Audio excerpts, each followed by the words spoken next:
আমি জেলে যাওয়ার পর আমার দাদি মারা যান। ইভেন আমি যখন জেল থেকে বের হই, মামলা জামিনে বের হই, তখন মূলত ওই দাদি মারা যাওয়ার কারণেই যে অ্যাপ্লিকেশনটা দেওয়া হয়, এই অ্যাপ্লিকেশনেই আমার জামিন হয়ে যায় আর কি। এটা আমার যখন জামিন হয় তখন আমি বুঝতে পারি না যে আমার দাদি মারা গেছেন। আমার দাদি অনেক বয়সে মারা গেছেন, প্রায় 90+ বয়সে মারা গেছেন।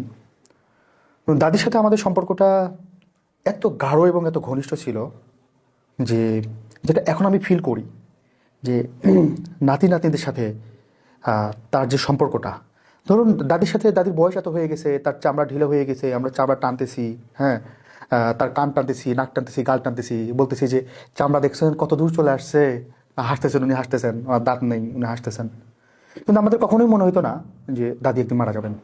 মানে এই চিন্তাটা কখনো মাথায় আসে নাই।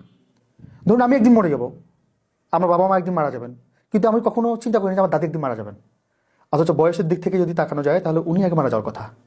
বাট এইটা আমি কখনো কখনো চিন্তা করিনি যে দাদি মারা যাবেন। কারণ দাদি ছিলেন আমাদের একটা আনন্দের উৎস। দাদি ছিলেন আমাদের একটা, ধরুন, প্রাণোচ্ছ্বাসের কেন্দ্রবিন্দু। আমরা যেখানেই থাকি না কেন, ধরুন আম্মু যখন রাগারাগি করতেন তখন সেভ করতেন দাদি, আব্বু যখন রাগারাগি করতেন সেভ করতেন দাদি। এগুলো ম্যাক্সিমাম পরিবারের এইগুলো হয়। কিন্তু এক্সেপশনাল যেটা হয়েছে আমার ক্ষেত্রে, যে দাদি আমাকে বোধহয় একটু বেশি ভালোবাসতেন, আমার কাছে মনে হতো এটা। উনি কখনো কোনো খাবার, ওনার অন্য কোনো ছেলে পরিবারের পক্ষ থেকে ওনার কাছে খাবার গেলে উনি হয়তো একটা অংশ রেখে দিতেন, তারপর এটা উনি আমাদের ডাইকা খাওয়াই দিতেন আর কি। তো জেলে থাকার সময় আমার যখন জামিন হচ্ছিল না, একটা মামলা জামিন হচ্ছিল না, বারবার ওখান থেকে রিজেক্ট হয়ে যাচ্ছিল নিম্ন কোর্ট থেকে, তো এটা হাইকোর্টে আসবে। আমার তার যেদিন বেরোইলাম তার 4-5 দিন আগে, 3-4 দিন আগে, হ্যাঁ 3-4 দিন আগে, সরি 4-5 দিন আগে না, আরও কয়েকদিন, সপ্তাহে 1-1.5 সপ্তাহ আগে আমি কোর্টে যাই। কোর্টে যাওয়ার পর ইয়া হয়, তো কোর্টে গেলে হয় কি, কিছু টাকা পয়সা দিলে একটু বাসায় কথা বলতে দেয়, ফোনে কথা বলতে দেয়। এটাও মানে অনেকটা গোপনে, প্রকাশে না। তো গোপনে আমি কথা বললাম ওখানে।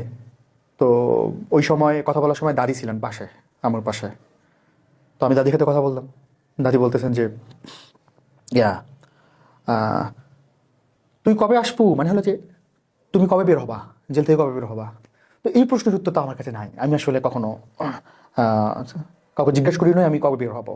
আমি হচ্ছে মামলা প্রসেসে চলছে, যেদিন হয়তো হবে সেদিন বের হয়ে যাব। তো দাদি যখন এটা আমার কাছে বললেন তখন ওনার যে কণ্ঠস্বর ছিল, এটা আমার কাছে খুব মানে ইয়ে ছিল, মানে পীড়াদায়ক ছিল। যে এর মধ্যে একটা, তার কণ্ঠের মধ্যে একটা পাওয়ার বেকুলতা, দেখার বেকুলতা, আকুলতা, এটা ছিল। তো আমি বললাম যে দোয়া করতে থাকেন, দেখা যাক কবে বেরোই। তারপর স্বাভাবিকভাবে ফোন শেষ হয়ে যায়, কথাবার্তা শেষ হয়ে যায়, কয়েক মিনিট, জাস্ট 7-8 মিনিট হয়তো কথা সবার সঙ্গে ওই সময়। এরপর আমি জেলে চলে যাই, কোর্ট থেকে জেলে চলে যাই।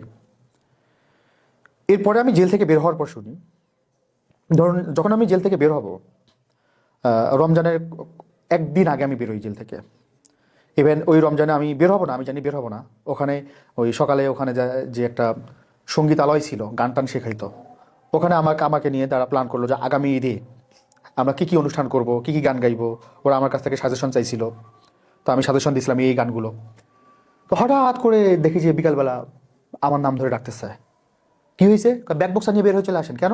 আপনার জামিন হয়ে গেছে, যেতে হবে। আরে আমি আশ্চর্য, এভাবে কখনো জামিন হওয়ার কথা ছিল না, এটা কেমনি সম্ভব? তো যেহেতু জামিন হয়ে গেছে, কী আর করার, দ্রুত সবার কাছ থেকে বিদায় দিতে, লক আপ হয়ে গেছে, সব তালা হয়ে গেছে এই সময় এই নোটিশটা। পরে আমি ওখান থেকে বেরোলাম, মনে করলাম হয়তো কোনোভাবে হয়ে গেছে আর কি, মামলা জামিন হয়ে গেছে। জামিন বের হয়ে আসার পর আমি যখন, আমার বড় ভাই আমাকে যখন নিয়ে আসতেছিলেন, কাজিন মোটরসাইকেলে করে নিয়ে আসতেছিলেন, জাস্ট বাড়ির কাছাকাছি যখন আসতেছিলাম, মানে একেবারে বাড়ির কাছাকাছি চলে আসছে, ওই সময় বলতেছে তোমাকে তো একটা কথা বলা হয় নাই। কি কথা? বলছেন যে দাদি তো মারা গেছে। ওই সময়টা আমার জন্য, মানে আমি মোটরসাইকেলের পিছনে আছি, বাট মানে দাদির সাথে সম্পর্কটা এত আমার গভীর, ওই সময়টা আমি নিজেকে বিশ্বাস করতে পারতেছিলাম না যে এটা কেমনে সম্ভব হলো। যাক, আমি ধরুন মানে এখন হয়তো আমার এই যে একটু ইমোশন চলে আসছে, বাট সেই সময়টা আমার মানে মনে হচ্ছে যে পুরো পৃথিবীটা উল্টে গেছে।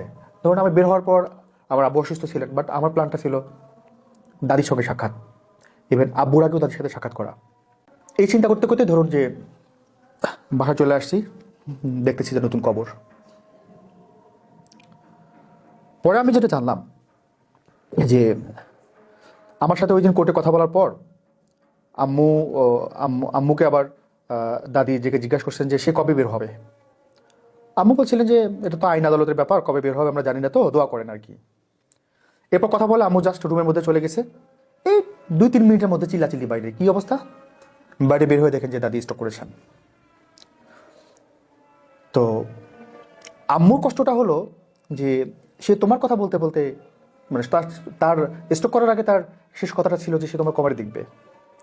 তো এই জিনিসটা না, আমার কাছে দাদি যে আমারে কি পরিমাণ ভালোবাসতেন এবং কি পরিমাণ আমারে আদর করতেন, এইটার মাধ্যমে আমি এটা বুঝে গেছি। যদিও আমি জানতাম যে হ্যাঁ দাদি অনেক ভালোবাসেন আমাকে।